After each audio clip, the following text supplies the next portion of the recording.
আচমকা লোকালয়ে ঢুকে পড়ল অজগর। এই নিয়ে ব্যাপক চাঞ্চল্য ছড়িয়ে পড়ল কোচবিহার জেলার মাথাভাঙার পচাগড় গ্রাম পঞ্চায়েতের ছাটখাটের বাড়ি এলাকায়। স্থানীয় বাসিন্দারা জানিয়েছেন, এর আগে এলাকায় কোনোদিন অজগরের দেখা মেলেনি। এদিন ভোরবেলা একটি অজগর গাছে আশ্রয় নেয়।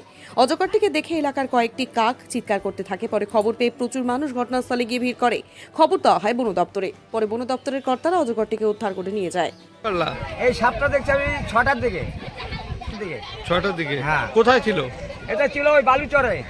তখন কাক অনেক মানে ইয়ে করতেছিল।